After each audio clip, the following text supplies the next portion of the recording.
Yo, man, it's a beautiful day. Let's go outside. Let's throw a little pigskin. Yeah, I would, but I'm kind of genetically predisposed to literally blow up if I go out in the sun. Genes. Okay. What about catching a movie? Dude, are you kidding me? With all of these genetic variants, I'd be out cold before the previews even ended. Food. Everyone's got to eat. What about food? Whatever, dude. Yo, what is up? Welcome back to another week of How to Health. My name is Kevin. I run liftandbalance.com, where we dissect all things health and try to do it in a very weird, strange, odd, highly sarcastic manner. Thank you so much for tuning in for the first time, or for the second, or for multiple times. I am truly grateful. Today, I want to start by sharing something that you probably didn't know about me. I am genetically predisposed to suck at public speaking. I know, crazy, right? And wouldn't you know it? Here I am, talking to you guys every single week, proving genetics wrong.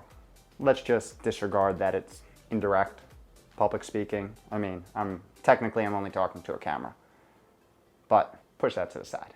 And this right here, me talking to you, is evidence that genes aren't a predefined roadmap to our entire lives. And if you don't just want to take my word for it, other factors, some of which you have control of, have a say as well. These factors can be anything from the environment you place yourself in, the exercise protocols you follow, and things such as life experiences, ranging from childhood to where you are now.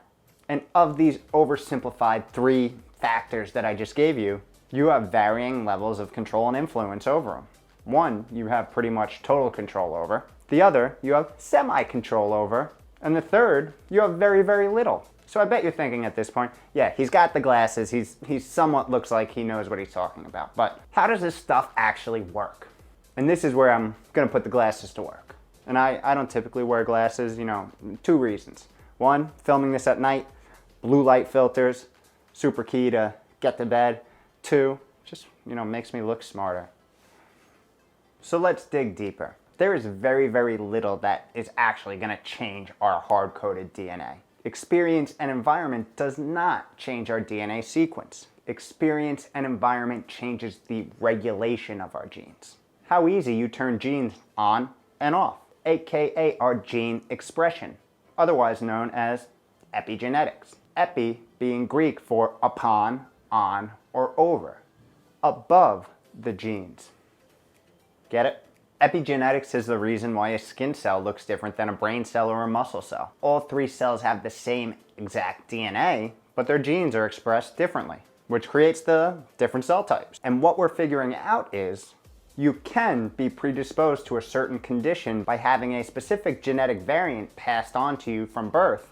But what research is finding is that in most cases, having these genes does not necessarily increase your risk for said condition straight up. It takes a gene regulator, something to turn it on. This could be diet, this could be stress, this could be trauma, this could be some childhood experience. It could be sleep or lack thereof. In most cases, it takes this regulator to turn on or express this gene in that non-optimal way. Some examples, let's look at obesity. A 2018 study based off research from the University of Copenhagen and published in the journal Obesity examined over 750 overweight, obese adolescents to see how gene variants associated with obesity played a role in the prevalence of obesity within these subjects. The genetic profiles of all participants were mapped, and the researchers then calculated a genetic risk score of obesity based off 15 known obesity gene variants. All 750 plus participants were identified in having at least one or more of these gene variants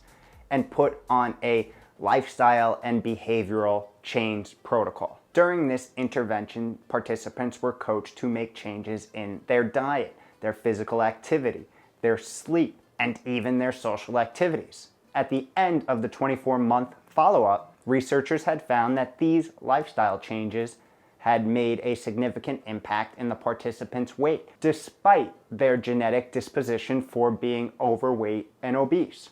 Pretty interesting. But what about upstairs?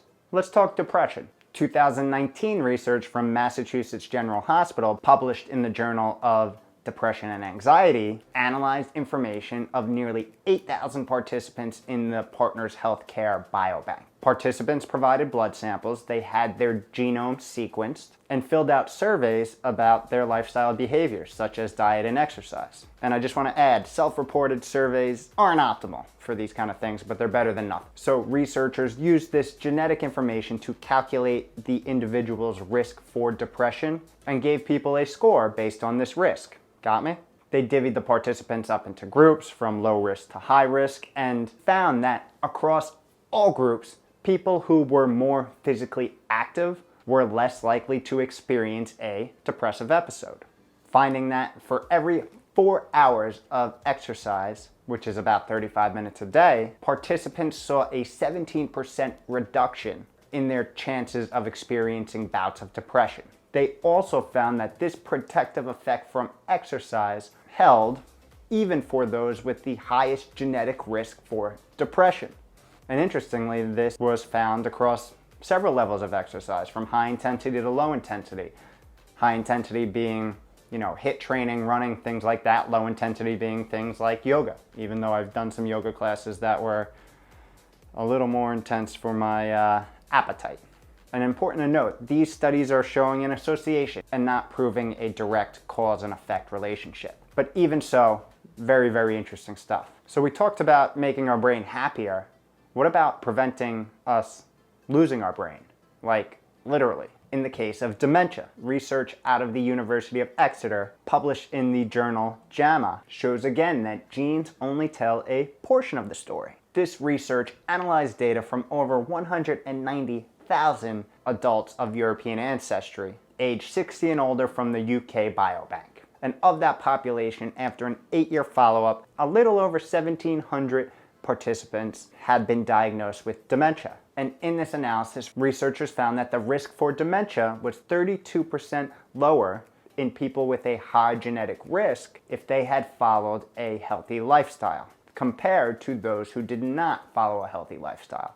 Now, what is a healthy lifestyle? So in this particular study, researchers defined a healthy lifestyle as regular physical exercise, no smoking, a healthy diet, moderate to low alcohol consumption, and overall healthy behaviors. The team basically found that living a healthy lifestyle was associated with a reduced dementia risk across all genetic risk groups.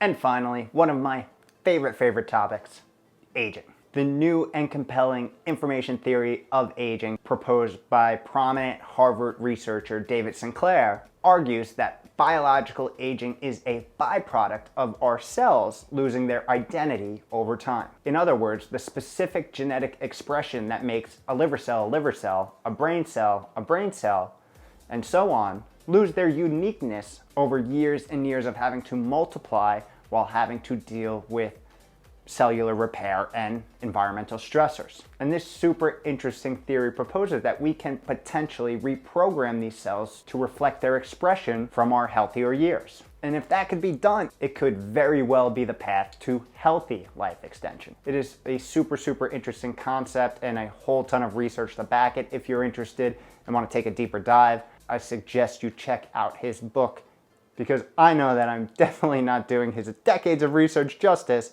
in this 30-second soundbite. So in closing, our genes are kind of important. But as we saw from the somewhat disappointing result from the 13-year, whatever billion-dollar Human Genome Project, they don't hold the secret key to health or the solution to the majority of diseases we face. There's a lot more that's going on, a lot of which we can control. So I'll leave you with this. A quote from esteemed neurobiologist Robert Sapolsky's book, Behaviors. The most important part of our brain has evolved to be shaped minimally by genes and maximally by experience. That's how we learn. Oh shit.